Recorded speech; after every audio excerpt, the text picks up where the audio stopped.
ये 10 रोटी बहुत रहेगी। हाँ बहू, बहुत है ये, तू सब्जी भी ले ले जल्दी, फिर हम चलते हैं। ये दोनों सास बहू आखिर रात के 2 बजे क्या कर रही हैं? और ये दोनों सास बहू लोगों के घर से खाना क्यों चोरी कर रही हैं? मुझे इन पर नजर रखनी होगी। भाई साहब, मुझे प्लीज कोई भी छोटा मोटा काम दे दीजिए, मुझे नौकरी की बहुत जरूरत है। भाग यहाँ से। अब क्या मैं एक चोर की बीवी को अपने घर में नौकरी दूंगा? अरे तुम जैसे चोर अगर मेरे घर में आकर काम करेंगे तो मेरे घर में एक सामान नहीं बचेगा। इतना बोलकर वो आदमी सरिता के मुंह पर ही दरवाजा बंद कर देता है, जिसके बाद सरिता मोहल्ले की बड़ी बड़ी दुकानों पर काम मांगने जाती है। भैया प्लीज मुझे काम दे दीजिए, मैं कोई भी काम करने को तैयार हूँ। मैं आपकी दुकान में झाड़ू पोछा भी कर लूंगी, आप कहोगे तो चाय भी बनाकर पिला दूंगी सबको। अरे नहीं नहीं, हमें किसी भी कर्मचारी की जरूरत नहीं है। हमें नहीं रखना तुम जैसी अपराधी की बीवी को अपने यहाँ नौकरी पर। जहां एक तरफ सरिता घर घर दुकान दुकान जाकर काम की भीख मांग रही थी, तो वहीं गीता एक फैक्ट्री में नौकरी करने के लिए जाती है, जहां उसे सिलाई मशीन चलाने के लिए कहा जाता है। पर बढ़ती उम्र के कारण गीता मशीन नहीं चला पाती और मालिक उसे काम से निकाल देता है। अब समझ में आया माता जी, मैं आपको क्यों काम पर नहीं रख रहा था। हमारे यहाँ स्वस्थ इंसान की जरूरत है, ना कि आप जैसे बूढ़े लोगों की। आप एक हल्की सी कपड़ा मशीन नहीं चला पा रही तो और क्या ही करोगी। दोनों सास बहू को कहीं काम नहीं मिलता और वो दोनों भटकते हुए वापस अपने घर आती हैं। तो वहीं घर के बाहर ही मोहल्ले की सभी औरतें गीता और सरिता को देखकर उन पर हंस रही होती हैं। अरे बहन, वो देखो, चोर की माँ और बीवी, लगता है कि ये दोनों कहीं चोरी के इरादे से गई थी। अरे बहन, मैं तो कहती हूँ कि रात को सोने से पहले घर के सभी अलमारी दरवाजे बंद करके रखना। क्या पता ये दोनों सास बहू भी अपने बेटे की तरह हमारे घर में चोरी करने आ जाएं। लोगों के ताने सुनकर भी दोनों सास बहू कुछ नहीं बोलती और उदास होकर अपने घर में जाती हैं, जहां पिंकी और गोलू भूख से रो रहे होते हैं। माँ, दादी, आप दोनों कहाँ थे? हमने 2 दिन से खाना नहीं खाया है, मुझे बहुत भूख लग रही है। माँ, मुझे भी बहुत भूख लग रही है। अगर मैंने आज भी खाना नहीं खाया तो मैं भूख से मर जाऊंगा। मेरे बच्चों, ऐसा मत बोलो, तुम्हें कुछ नहीं होगा। बहू, भूख तो मुझे भी बहुत लग रही है। घर में अब राशन भी नहीं है, हमें कुछ तो करना पड़ेगा अपने बच्चों की और अपनी भूख शांत करने के लिए। पता नहीं हम इस तरह कब तक भूखे रहेंगे। माँ जी, अब तो बस एक ही रास्ता है और वो है चोरी। वैसे भी हम सबकी नजरों में चोर ही हैं, तो चोरी करने से क्यों पीछे हटे। हम रात में 2 बजे लोगों के घरों में जाकर चोरी करेंगे। उस वक्त सब सो रहे होंगे तो हमें आसानी होगी और क्या पता किसी के घर में खाना मिल जाए। अपनी भूख शांत करने के लिए गीता और सरिता रात के 2 बजे मोहल्ले में जाती हैं और एक घर की खिड़की से घर में घुसती हैं और दोनों सास बहू रसोई में जाकर खाना चोरी करती हैं।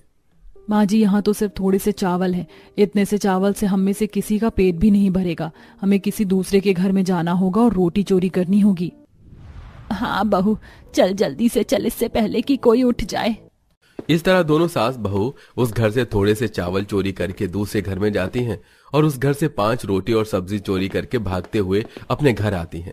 अपनी माँ और दादी को देख दोनों बच्चे बहुत खुश होते हैं और ताली बजाते हुए कहते हैं, माँ, दादी, आप दोनों खाना लेकर आ गए? हाँ बेटा, चलो अब खाना खाते हैं। बहू, क्या दिन आ गए हैं हमारे। हमें मोहल्ले में रात के 2 बजे जाकर खाना चोरी करना पड़ रहा है। दोनों सास बहू खाना चोरी करके अपने ही नजरों में गिर जाती हैं। अब वो अपने बच्चों का और अपना पेट भरकर सोती हैं और अगले दिन फिर से काम की तलाश में जाती हैं। पर इस बार भी उन्हें कहीं काम नहीं मिलता और अब भी उनके घर में खाना नहीं होता और बच्चे फिर से सरिता और गीता से खाने की जिद करते हैं। माँ, कल रात को ही मैंने सिर्फ 2 रोटी खाई थी। 24 घंटे होने वाले, कुछ तो खाने को दे दो। बेटा, जहाँ तुम इतनी देर भूखे रह गए, थोड़ी देर और भूखे रह जाओ। रात के 2 बजे मैं जाऊंगी खाना लेने, तुम्हें जरूर खाना लाकर दूंगी।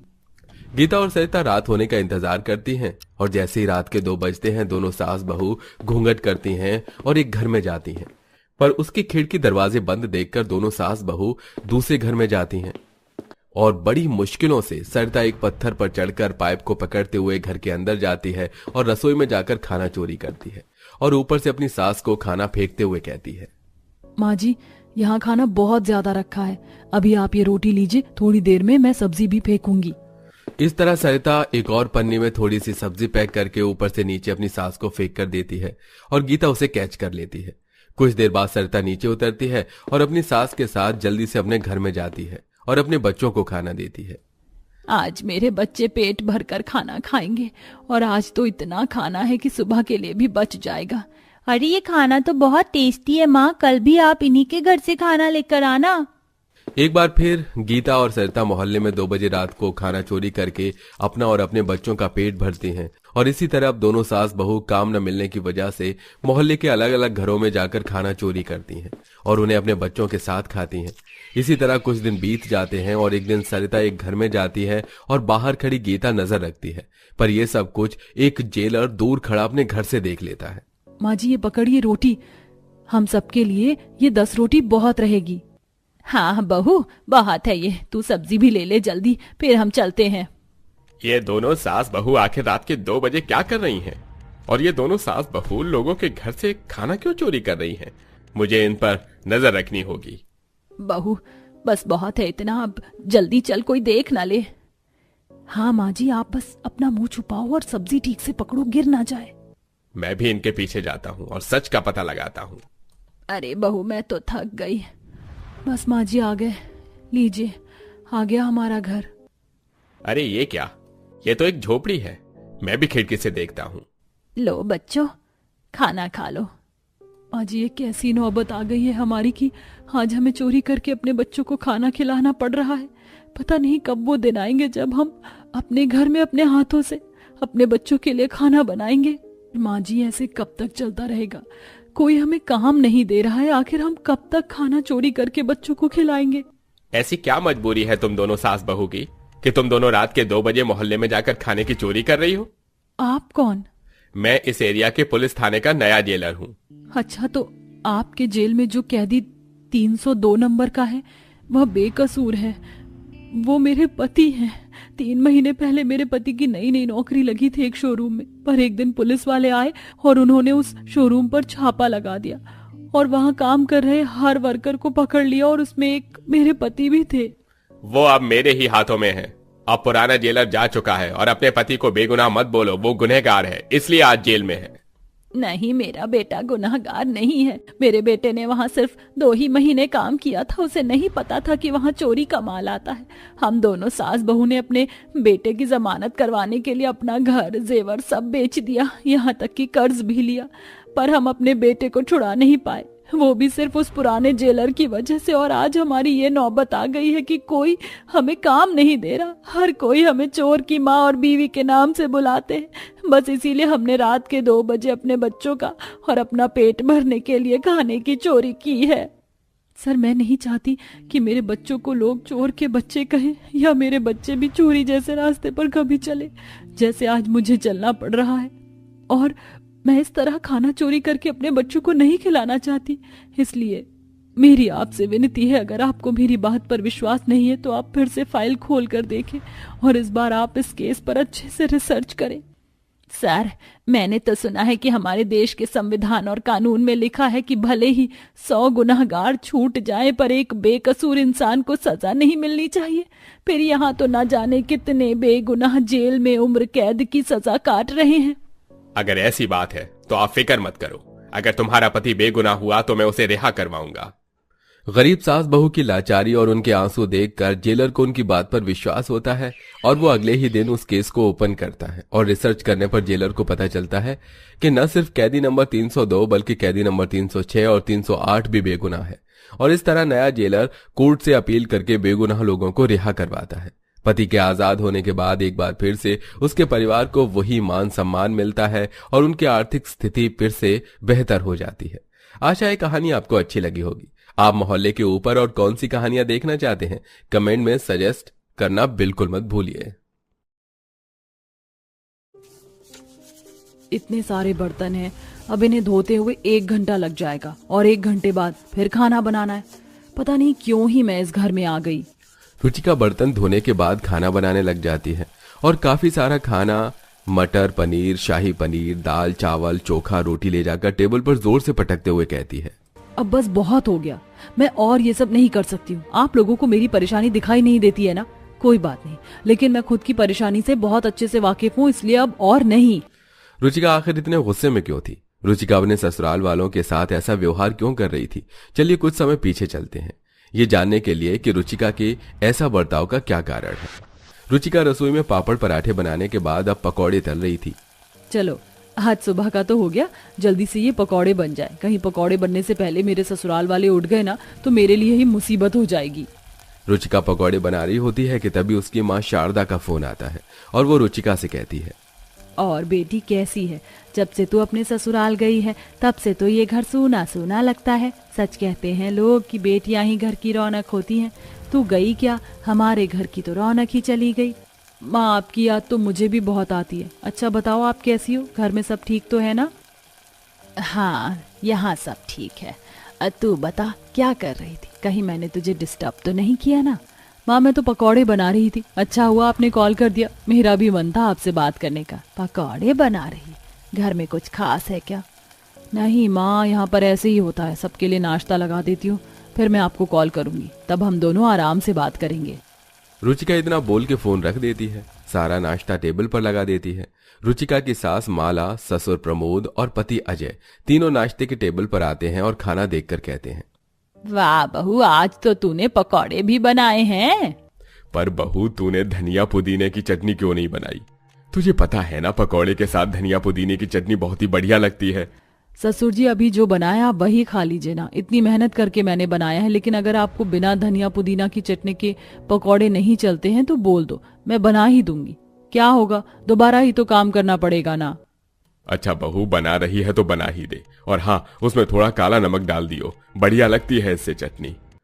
रुचिका दोबारा रसोई में जाकर चटनी बनाने लगती है और दुखी मन से कहती है, चटनी बना रही हूँ, अब बस कुछ और ना बोल दें। सबको नाश्ता करवाने के बाद रुचिका रसोई में आती है तो काफी सारे बर्तन जमा हो जाते हैं। इसे देखकर रुचिका अपने सिर पर हाथ रख लेती है। ये भगवान, इतने सारे बर्तन हैं। कोई बात नहीं रुचिका, अब मन मार के ही सही, लेकिन करना तो तुझे ही पड़ेगा।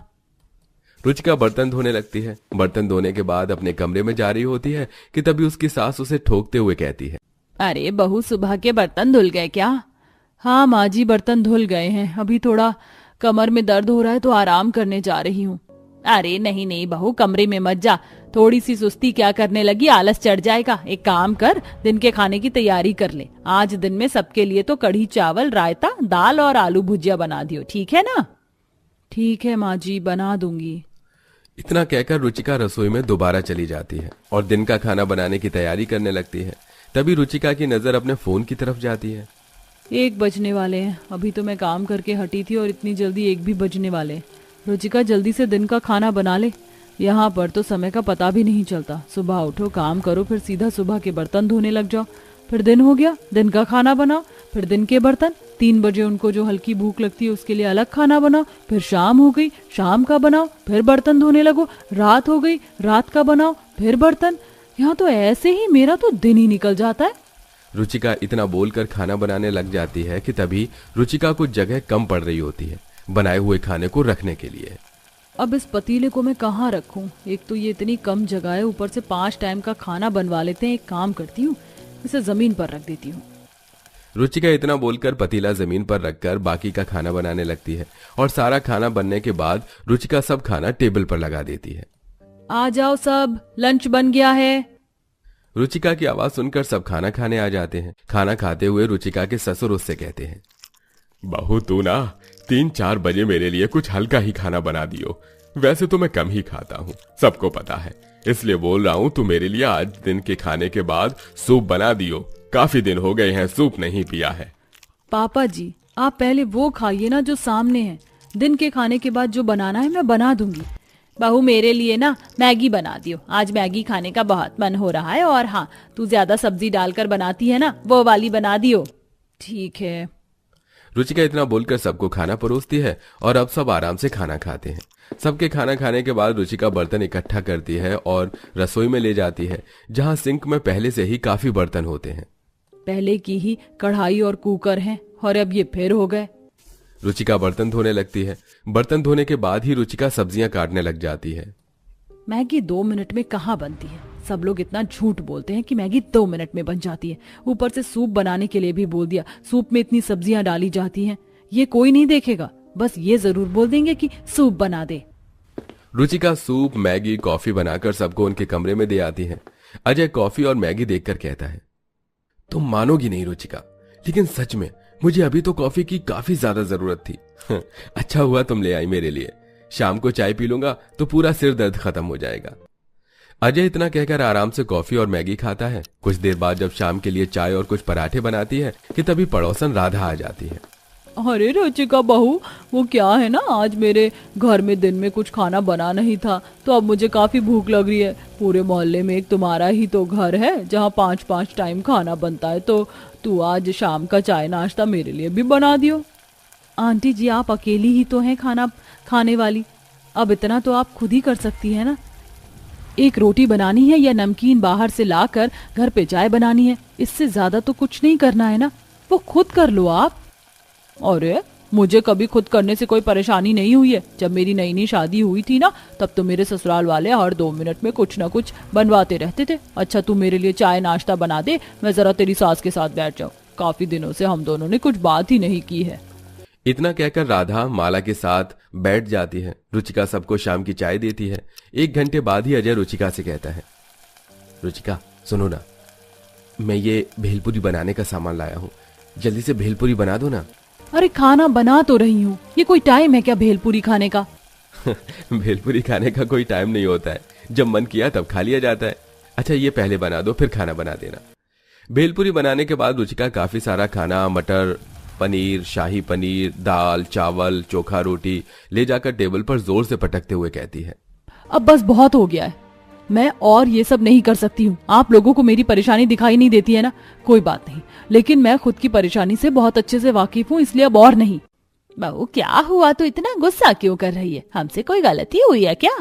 बहू देख, तू जब तक हमें कुछ बताएगी नहीं तब तक हमें कुछ पता भी नहीं चलेगा। अरे बता तो सही कि तू किस बात से इतना परेशान है।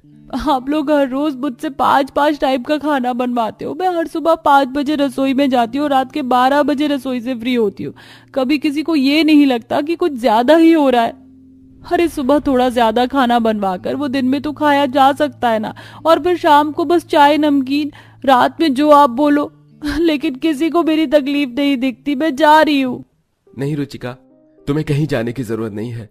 तुम बिना बोले सब कर रही थी, पर हमें तुम्हारी परेशानी समझनी चाहिए थी, हमें माफ कर दो। हाँ बहू, हमसे गलती हो गई, आगे से हम भी ध्यान रखेंगे। रुचिका के ससुराल वाले उसकी परेशानी को समझते हैं और फिर 5 टाइम का खाना बस 3 समय का हो जाता है, जिसमें सब रुचिका की मदद भी करते रहते हैं। गरम गरम ये तली जाती, संग चटनी या दही खाते, आलू भरा होता है इसमें, बारिश में ये खूब भाते। बताओ मैं कौन हूं? Option A kachori, option B samosa, option C pakora या ऑप्शन डी पापड़।